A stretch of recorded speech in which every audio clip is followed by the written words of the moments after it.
दिल्ली के उत्तम नगर में तरुण की हत्या के मामले में अब योगी मॉडल के तहत कार्रवाई हो रही है। योगी मॉडल का मतलब है बुलडोजर एक्शन। उत्तम नगर में होली के विवाद में एक 26 साल के लड़के की जान लेने वाले लोगों के घर पर बुलडोजर चल गया है। आज सुबह दिल्ली पुलिस भारी सुरक्षा के साथ उत्तम नगर पहुंची और उन्हें यूपी वाले योगी मॉडल की याद दिलाई। और फिर दिल्ली के उत्तम नगर में भी बुलडोजर से आरोपियों के घर के अवैध हिस्से को तोड़ा गया। चूंकि इलाका संवेदनशील बना हुआ है, इसलिए भारी पुलिस फोर्स के बीच ये बुलडोजर कार्रवाई हुई।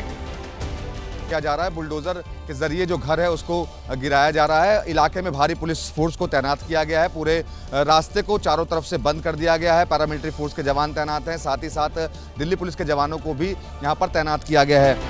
बुलडोजर के साथ वहां छेनी हथौड़े से भी घरों की रेलिंग और एक्स्ट्रा बने हुए हिस्से को तोड़ा गया। आरोपियों के घर को टूटते हुए देखकर उस नौजवान तरुण के परिवार के कलेजे को ठंडक पहुंची होगी, क्योंकि वो पहले दिन से ही आरोपियों पर योगी मॉडल के तहत कार्रवाई की मांग कर रहे थे। उनके घर योगी मॉडल होना चाहिए। यहाँ पे प्रशासन से मेरी निवेदन है कि उन लोगों को कड़ी से कड़ी सजा दे। अब एनकाउंटर तो नहीं, लेकिन घर पर बुलडोजर चलने के बाद पीड़ितों के इंसाफ की मांग पूरी होती दिख रही है। आरोपियों पर कड़ा एक्शन पक्का है। ऐसा हम इसलिए कह रहे हैं क्योंकि दिल्ली की मुख्यमंत्री रेखा गुप्ता ने खुद इस मामले पर एक लंबा चौड़ा सोशल मीडिया पोस्ट लिखा। अपनी हर लाइन में उन्होंने तरुण के परिवार को इंसाफ दिलाने की बात कही। सीएम रेखा गुप्ता ने खुद इस मामले को देखा, समझा और अब वो अपने सोशल मीडिया पर लिखती हैं। तरुण के परिवार ने अपना जवान बेटा खोया है। इस तरह की दरिंदगी किसी भी कीमत पर बर्दाश्त नहीं की जाएगी। मैं परिवार को हर संभव सहायता और न्याय दिलवाने के लिए कार्रवाई करूंगी।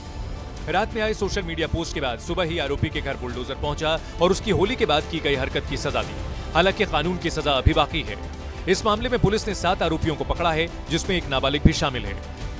उम्मीद है आरोपियों को सख्त से सख्त कानूनी सजा मिलेगी। उधर कानूनी कार्रवाई से पहले ही हिंदुओं की भीड़ ने हत्या के बाद आरोपियों के घर का सामान निकालकर जला दिया था। इसके बाद से इलाके में पुलिस 24 घंटे निगरानी कर रही है। यूपी में गोरक्षा और गो प्रतिष्ठा के समर्थन में शंकराचार्य स्वामी अभिमुक्तेश्वरानंद सरस्वती ने शनिवार को काशी से लखनऊ के लिए धर्म युद्ध यात्रा की शुरुआत की थी, जो आज रायबरेली होते हुए उन्नाव पहुंच गई।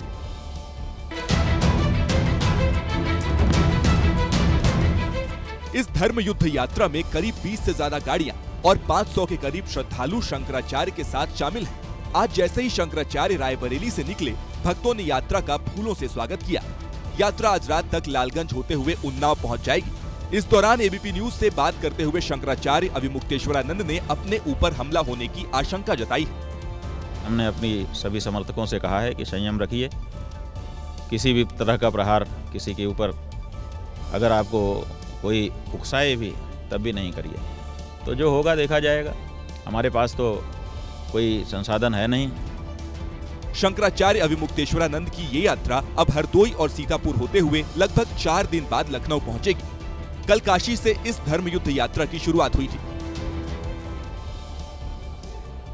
शंकराचार्य स्वामी अभिमुक्तेश्वरानंद सरस्वती के खिलाफ यौन उत्पीड़न का केस कर चर्चा में आए आशुतोष महाराज पर बीती रात जानलेवा हमला हुआ। यह उस वक्त हुआ जब वो रीवा एक्सप्रेस से प्रयागराज जा रहे थे। आशुतोष ब्रह्मचारी के मुताबिक जब वो सुबह ट्रेन में वॉशरूम के लिए जा रहे थे, उसी वक्त एक युवक ने उन पर हमला कर दिया।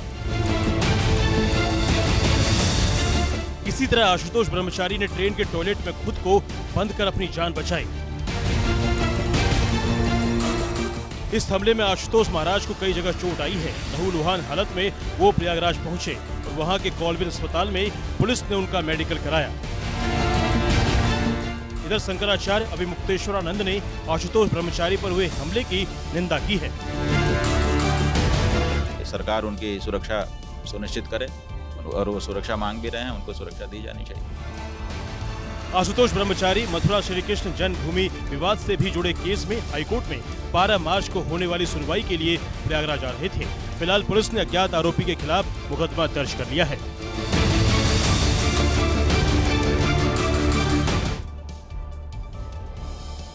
नीतीश कुमार के बेटे निशांत कुमार ने आज पटना में जेडीयू में शामिल होकर अपनी राजनीतिक पारी का आगाज कर दिया। अब यह करीब करीब तय हो गया है कि वो जल्द ही बिहार के डिप्टी सीएम पद की शपथ लेंगे।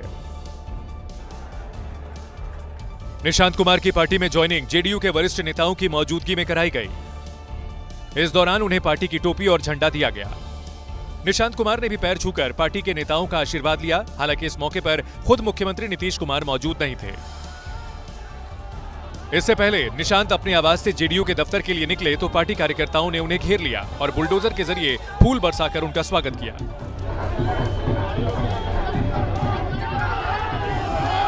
पटना की सड़कें भी आज निशांत कुमार के फोटो से पटी पड़ी थीं, जिनमें उन्हें विकसित बिहार का नया अध्याय बताया गया था। एनडीए के नेता जहां इस पल को बिहार के लिए ऐतिहासिक बता रहे हैं, वहीं विपक्ष इसे बिहार के जनादेश का अपमान कह रहा है। जनादेश का अपहरण हुआ और जो श्री तेजस्वी यादव जी ने कहा वो सच साबित हुआ। नीतीश जी को कुर्सी से बेदखल किया गया, जेडीयू को पार्टी को भी अब समाप्त करेगी। निशांत कुमार ने कहा कि उनके पिता ने जो 20 सालों में किया वो उसे जनता तक पहुंचाने की कोशिश करते रहेंगे।